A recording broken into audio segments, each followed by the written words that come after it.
and welcome. My name is Miraj Shah and you are watching a very special episode of Tech It Out. Today we're going to be talking about India's AI moment, hype, investment and reality. Now in February 2026, India hosted the AI Impact Summit. It was the first in this part of the world and a clear indication that India wanted to lead the narrative on AI rather than just be a part of the conversation. Now there's a new report. According to this report, $800 billion is flowing into AI globally, and India is a place where the technology is being adopted at scale, adapted to local use cases, and building a new generation of companies. Now, is AI the biggest technological revolution in history, or is it the biggest speculative bubble since the dot-com era? Are we a genuine AI power? Or are we probably the most enthusiastic consumer of global AI tools? And finally, what does the future hold when it comes to jobs, data sovereignty, and regulation? Now, to help answer these questions, we have three people with very different vantage points. We have Rahul Agarwalla from SenseAI, who is a venture capitalist. Then we have Juhi Bhatnagar, who is a part of a research organization as well as an investor. So, a very unique position there, Juhi. And then we have Achin Sharma, who works for the logistics company. He is an enterprise adopter of AI. Welcome to all of you. Thank you so much for joining us here today. I think we're going to start with you, Rahul, since you are the one who produced the report on the state of AI in 2026 and who believes that India should be building on top of foundation models. $800 billion flowing globally. What does this landscape look like to you? How do you differentiate that from, say, previous tech booms? So that amount of money is the largest we've ever seen flow into any industry when it's born. It takes data centers to produce that AI on which ChatGPT runs. So those data centers take a large amount of money. They take land, building, computers, power. A lot of the 800 billion actually goes there. Very little of it goes into what we call applications. So see, previous tech booms, people built because they were excited about the boom. Internet, electricity, actually all. 2005, internet hit 1 billion users. Right. That is 20 years from when it was invented. Even if you go to when the Netscape browser came around, that's also more than 10 years. We've hit 1 billion users. ChatGPT has 800 million users today. So this entire AI boom is something like we've never seen before. I want to move to you, Juhi, because I know that besides being an investor, you are also a proponent of digital sovereignty, as it were. So touch upon that a bit, and do you agree with Rahul here on that? In this day and age, what gives a nation a competitive edge? Right. That's a question, right? Right. Used to be, and nations are not very different from businesses because you have to have your competitive edge, your differentiation. So for instance, in the last decade, China won on manufacturing, say Singapore won on speed of decision making, India won on services, and US won on innovation. But this AI boom has told us that if you're not innovative, you can't have a competitive edge. Right. As a country, right? Right. So how do you become more innovative as a country? Okay, so there are say two things that you have to do, right? One is invest more in R&D. So if you look at the numbers, US invests 3 to 3.5% of their GDP into R&D. Right. China is at 2.5%, and India is at about half to 0.7%. Okay, so if I hear you right, you're saying that the application layer works, and to achieve digital sovereignty, what you need is innovation, and that can only come when there is a wide sort of application layer. Is that what you're saying? What I'm saying is, for digital sovereignty to work, there has to be more pathways that go from patent to products, right. And then for more capital to fund these products, right. So that we become more innovative as a country, so that we don't end up renting our own data, right? But interestingly, I read in your profile that you also work on intellectual property. Yes. So how does intellectual property work with that? Because I know that, for example, you mentioned the US. The US is extremely big on, zero regulation. They want, they want federal laws to sort of clear the way for AI. Whereas Europe is exactly on the other end of the spectrum. So how do you feel artificial intelligence and intellectual property and innovation can sort of grow together? AI is being innovative at scale. And if you think about it, DeepSeek, which was born in China, did what ChatGPT did in probably 1/5 the number of resources. But they had ChatGPT to work with, didn't they? But in many ways that they are innovating in themselves. It's not only that the most capital wins. Well, it's doing very well in America because it's so yes. cheap and it's open source. Achin, I need to come to you now. You are the guy who who's got his ear closest to the ground in the sense of actually implementing this technology in a brick and mortar business. What is working out and what isn't? It's really, first of all, being a technologist, it's really heartening to see, the traction that it has generated. But from an end user and from the enterprise perspective, is it really solving the problem? Definitely, it is solving the problem in pieces, and there are tools available which can solve your business problems. But when you look at it holistically, that's where the end-to-end, the workflow and the larger picture comes into play. Okay, you're nodding. Yeah, I mean, of course, agree with him. Why did OpenClaw succeed? Because of that, right?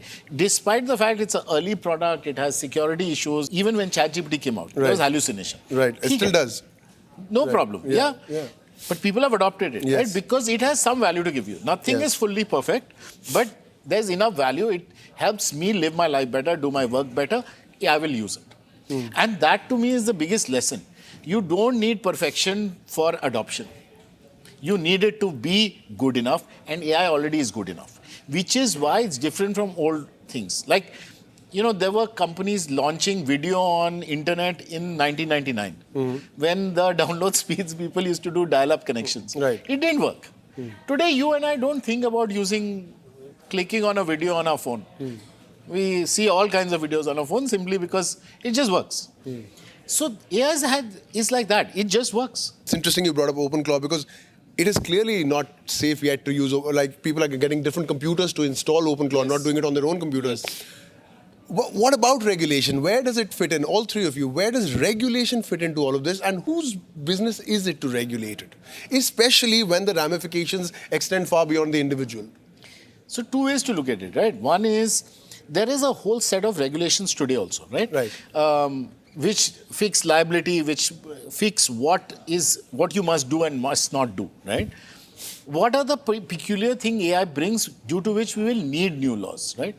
One of them has to do with, what she was talking about, digital sovereignty. Because the realization that has come is, if our people use the data, if 1 billion plus Indians are using AI products, right, all that data is today leaving the country if they're using foreign products. Absolutely. So should that data stay here? Should our companies, our government get the benefit of that data, learn from that data? Of course, yes. So that is one clear place where you require regulation. Right. But also then it comes to things like safety and security. Then, I mean, in principle, the government agrees. Yeah. They agree with that. They are big on digital sovereignty. I heard a number of people from the government speak about that at the summit. But of course, that requires a great deal of infrastructure then to stay stored. But what do you say, Achin? I noticed that you wanted to say something. That's a very pertinent point that you made. And we have to see how things will evolve once the DPDP gets fully, enforced, which is the Indian data law, because as Rahul has rightly mentioned, all this data is being in a way exported, to other countries somewhere I have read long time back that if the service is free, you are the product. So in a way, we are putting everything into these chat GPTs. I'm going to the flip side of it. So we also need to see, what is the sensitivity. There are enough cases that have already, emerged in the media wherein somebody has just put it unintentionally and that data got misused. Because whatever you are, prompting in these generative engines, that will get churned out in different shape and form and can impact the larger, individual. But yes, I think it is yet to be seen because the penalties are humongous if you talk about DPDP. And so far we have been looking at, again, I would like to go back to the basic fundamentals, which I always say that when you look at, AI through the chat GPT and the Claude's lens, it is, highly optimistic. But the moment you flip it from the enterprise perspective, I think very soon we'll be talking about the, the private, chat GPTs, which are already, some organizations have already started investing. You mean security barricading? Security barricading, so that you have the enough guardrails, to sort of put around this data set. Because end of the day, it is your company's intellectual property, especially if it holds the PII level information. Right. I thought I would avoid technical jargons for the wider audience, but... But interesting thing that Achin said there, and I want to get your take on it. And your report says, I don't know what the figures are, it says India is the largest user base for AI. And when we are saying AI, we are talking about the GPTs of the world. But I mean, but also, as you guys know, ChatGPT is extremely subsidized. I think Gemini is free with another provider. Yes. So, I mean, are we the largest training data set or are we the largest user base? Yeah. That is, so what do you think? So if you think about it, since the time you wake up to the time you sleep, you're actually on foreign apps, right? The content you consume, the way you search, These the are way very you well practiced answers. You are prepared for these questions. the way you sort of go from point A to point B. And think about it, right? Like Google Maps or maps in general, they are the platform that they develop, right?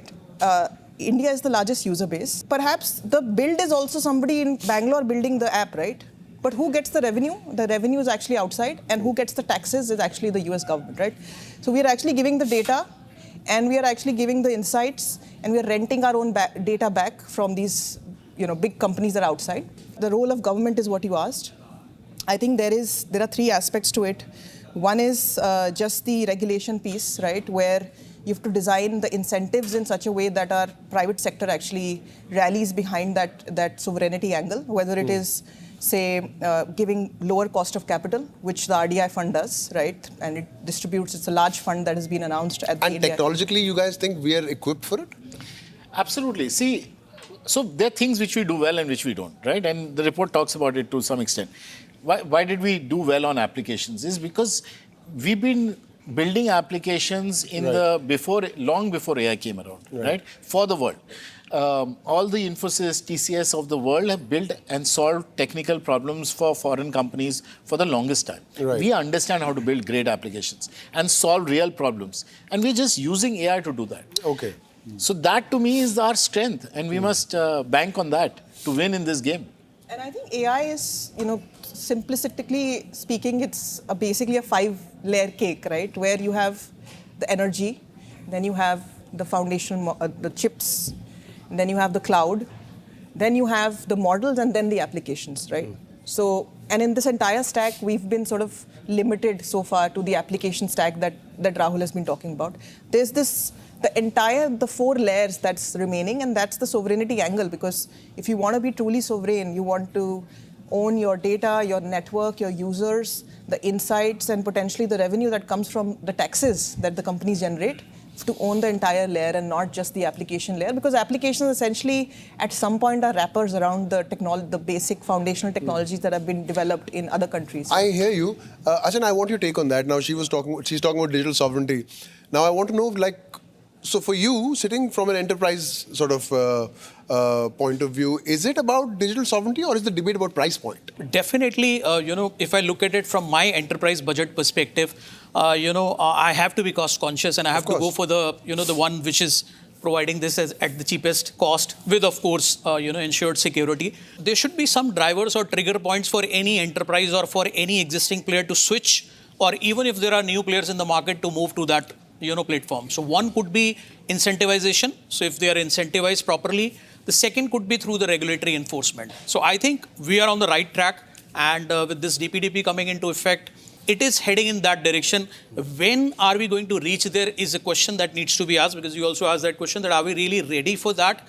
Because it's not easy to counter these giants who have been in this market for over decades. You invest in startups. Yes. What is the kind of AI startup that you would not invest in? So if you don't create any value, you don't have a right to exist. That's fundamentally the point. You are ultimately looking for some uniqueness in a startup. You want to see that innovation both at the technology layer as well as the product layer. You build something which nobody else has built. And this entire world of AI is new. That's the opportunity. Yes. I mean, talking to that in terms of the competitive advantage or startups that have in India. So it could be IP, or it could be the proprietary data, or it could be your unique distribution advantage, or it could be the network effects that you have because you have like a community of users that it's so hard for them to get out of, right? So I think in terms of the moats, these are broadly the 4 things that startups usually have that make them investable. Right. Yeah. Okay, I think we're getting to the point where we need to address the elephant in the room, and that is something that most viewers are concerned about. And you guys, I would urge you to give extremely candid responses. Jobs. Okay. Let's start with you, Achin. You are at a logistics business. You are implementing AI. What's happening to the people? So I think before I respond to that, I would like to go back to the point that was mentioned earlier. In terms of the innovation that these AI startups are bringing in. So all that is fine. They are coming up, with those innovative solutions. But my take on that is that while those are good pointed solutions, somebody has to look at the end-to-end perspective, from an enterprise perspective. So it is definitely solving a problem, and this is linked to the question that you have asked.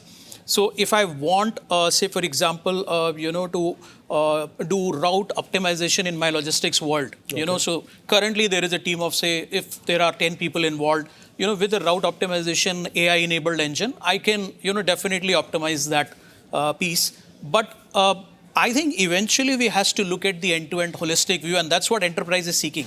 You deflected that very nicely. But that was clear deflection. That was a lot of jargon there. That's not what I asked. I want to know if, and also I thought one of you is at least going to tell me about, well, AI jobs are created and different jobs, etc. If you're going to say that to me, I want to know, how are they going to be different qualitatively, and they're certainly not going to be equal to it. See, this is not a judgment. This is not a judgment. I'm not saying this happens all the time, but what do we need to do? Because I think that we are facing a situation that is going to spiral, and it could lead to all kinds of unrest. So what is it that we need? What is it that we need from the government? What is it that we need from organizations? That is, what should people prepare for? So firstly, look at the challenges. One is, of course, the rote tasks in your job, right? Everybody's job has some things which don't require too much brain work, but they still have to do it, right? And those are the most boring parts of our jobs. And we'll be very happy. Every one of us will be very happy when AI does that for us. Okay. And that's the phase we are largely in today. As it becomes more capable, it will take on the parts of the work which you may enjoy doing. And that is one challenge. It's already happening. Yeah, and that's actually when the job losses issue starts becoming larger. See, it's never going to be one side of the coin, right? There will be job losses, there will be job creation, but maybe job losses will be larger. Of course. Hard to say today, but the risk towards the number of jobs which are exposed to AI is just so large, based on all the studies that are out there, that it is a real risk. 60% BPO and IT by 2030 in India. So we as a country are highly exposed, which means we as a country need to handle this issue today. Right.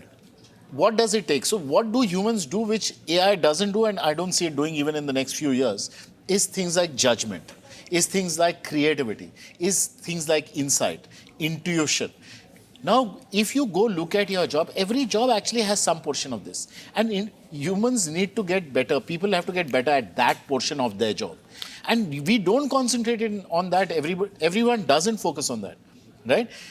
Writing a report which is well structured, has no mistakes is great, but it has no insight. What's the value of it? Right. And that's a good point. Although, I have to say that, AI gives pretty good insight sometimes. It is pretty creative sometimes. It is essentially regurgitating the sum total of human knowledge, and that, for a lot of people, is creativity. Is how you define it. Yes, but you're right. Opinion has become far more valuable. And judgment, right? And judgment. See, you can have, AI can tell you what are the choices. But how can you have judgment if you're a 18-year-old passing out of college and you want to become a paralegal? So actually you can't compete with AI as a paralegal. So that's the biggest challenge we face. Right. And that's the restructuring society needs to do, right? We had a certain framework for education and a certain framework for jobs. We all did, when you get out of college, you do the worst jobs that are there in our organization. Most of those jobs are actually what are going away to AI, right? So what does a new guy get trained on? Exactly. That is the biggest challenge, which means the old model doesn't work, which means we can't go and take up all this work which nobody else wanted to do in the organization. So the junior most guy got... or the intern. Yeah, the intern got that job. So that job doesn't exist. So you're not going to use the intern for that or the new guy for that. So what are you going to use him for? So what should people study then? So what drives judgment? What drives opinion, right? So participating. So like, for example, when we hire. So we use a lot of AI within the fund today. When we hire, what am I training him on? I'm making him sure he's joining calls with me when I'm talking to a founder to understand how do I actually run a call with a founder? How do I tease out the best out of him? Let me just get Achin on this, because since while we are on this subject, and I don't want to go away from it, we've spoken about white collar. Logistics is a big one. Warehousing is using a lot of robotics and AI. Yes. I think that's again where a large number of people are going to be displaced. Is that happening with you? Are you seeing it? What are you doing about it? In my view, the whole dynamics will change. People need to be reskilled, and the new breed needs to be maybe study or opt for a separate stream to sort of stay relevant in this course on the previous one. Now, as far as this robotics and this is concerned, there are a lot of technologies, and again, I'm not trying to flip between optimist and the pessimistic view, but blockchain was one of them, which reminds me. Now, when it got introduced almost a decade back, everybody was gung-ho about it, but eventually what we found that the implementation is too costly for any organization to sustain, just for the sake of... Well, that'll change with scale. Yeah. That will change scale as it's happening with Amazon. I'm sorry, we're out of time. Juhi, you have one final word if you wanted to say something. Yeah, I'm going to say that I'm a cautious optimist when it comes to jobs and AI. AI is not going to take jobs. I think it will take jobs of those who don't adopt AI. And so it has to be fast, and it's here now. And just one other perspective I want to add is that India is largely an agrarian economy, right? So more people, and for a farmer, right, like it doesn't matter like which AI tool you're using, because what he cares about is tomorrow, what is the weather going to be like? Is it going to rain or not, right? So... Okay, fine. We hear you. We hear you. On that bombshell, we shall call it. Thank you all for taking out the time to come and talk to us today. We shall continue this discussion in the future. But meanwhile, now the money is real. The growth is real. India's engagement with AI is by some measures the largest on the planet. What is a genuine starting position? And not many countries have that position, but what we've also heard today is that the starting position is not the finishing line. There is a gap between the headlines on adoption and the slower, harder work of full enterprise deployment. India does have the talent, India does have the scale, and it has the ambition. Whether it develops the institutions, the infrastructure, and the judgment to match that remains to be seen. And that is what will determine the state of AI going forward. Thank you very much. Thank you so much. Thank you very much.